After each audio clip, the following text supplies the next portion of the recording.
दो मेहमान हमारे साथ जुड़ चुके हैं, उनका हम परिचय करा देते हैं। हमारे साथ में है कांग्रेस के वरिष्ठ नेता पूर्व मंत्री चौधरी राकेश सिंह जी। मैं स्वागत करूंगा राकेश जी आपका।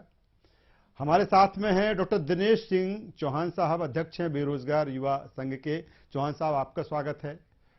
और बीजेपी सांसद गुमान सिंह डामोर भी हमसे थोड़ी ही देर में जुड़ेंगे।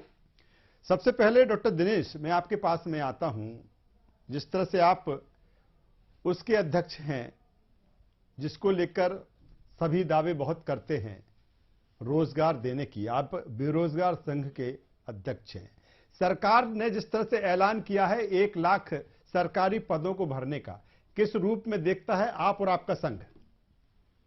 हमारा संघ, पहले स्पष्ट कर दूं, ना तो बीजेपी और ना ही कांग्रेस जी किसी पार्टी को ना तो समर्थित करता है और ना ही किसी पार्टी समर्थन लेता है। जो अच्छा करेगा हम उसको पूजेंगे, जो नहीं करेगा उसकी आलोचना करेंगे और अपनी मांगों को रखेंगे। चाहे सरकार इस पहल को किस श्रेणी में लेते हैं आप? ये एक चुनावी एक प्रकार से मुद्दा है। चुनावी मुद्दा इसलिए क्योंकि जब लगातार 2020, 21, 22 पूरा खत्म होने पर आ गया है और 23 में चूंकि जब चुनाव है तब आप 1 लाख पदों की भर्ती की बात कर रहे हैं और जिन 1 लाख पदों की भर्ती की बात कर रहे हैं। सर मेरी आवाज सही आ रही क्या? हाँ जी आ रही है, आप बोलिए ना। जी अच्छा 1 मिनट शायद डिस्टर्बेंस मत रही जी। हाँ क्लियर कर। तो ये जो पूरा 1 लाख पदों की जो भर्ती है वो 1 लाख पदों की भर्ती पूरी नहीं हो सकती क्योंकि इस पदों की भर्ती करने के लिए पहले एक इंस्ट्रक्चर चाहिए, चाहे वो रिजर्वेशन का मुद्दा हो, चाहे वो इनके पास भर्ती कराने वाली एजेंसियां हो।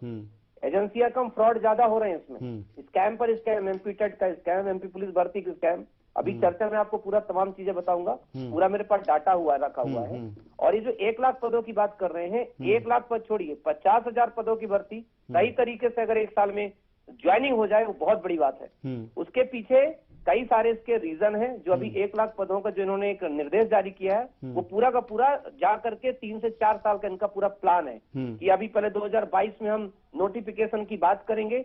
कोई भी नोटिफिकेशन की एप्लीकेशन इस साल नहीं शुरू होने वाला। मैं सारे पढ़ लिया हूँ, वो सब शुरू होंगे जनवरी 2023 में और उसके जब एग्जाम होंगे उसका ज्वाइनिंग पहुंच जाएगी जॉब 24 में, क्योंकि 24 में लोकसभा चुनाव है। तो जा करके 24-25 तक किसी प्रकार से भर्तियां जो संपन्न हो पाएंगी, वो भी अगर ओबीसी का आरक्षण का मुद्दा इन्होंने सरकार ने सही टाइम पे सुलझा लिया तो, नहीं तो समस्त भर्तियां अटकी रहेंगी। क्योंकि लक्ष्य है न 24 का लक्ष्य है, ये तो सिर्फ और सिर्फ हमारे युवा साथियों को रोजगार देने का लक्ष्य। डॉक्टर दिनेश, मुद्दे पर इस बात बहुत अच्छी है। सांसद जी हैं, सत्ताधारी में हैं, पावरफुल हैं।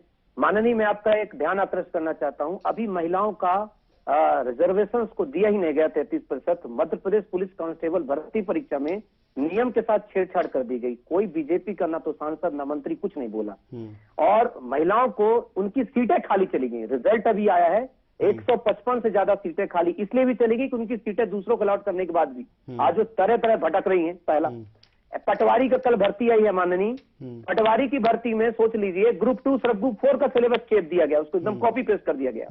बल्कि जबकि पटवारी का जो सिलेबस है उसके इतर बात की जा रही है। मतलब कोई देखरेख करने वाला है नहीं, कोई भी नियम बना दे रहा है, कुछ भी कर रहा है। 70%, 80%, 90% ब्लैक कानून बना के गई थी कांग्रेस। एक तो वैसे भी तृतीय चतुर्थ कांग्रेस जो कैटेगरी के लोग होते हैं उनको सैलरी नहीं मिलती और उन्होंने ऊपर से एक कानून बना दिया कि पहले साल कांस्टेबल को 70%, दूसरे साल 80%, तीसरे साल 90%, चौथे साल उसको मिलेगी 100% सैलरी 18,500। इस नियम को तत्काल वापस किया जाए क्योंकि ये कानून हम बहुत ही ज्यादा मानते हैं विवादास्पद है, गलत है।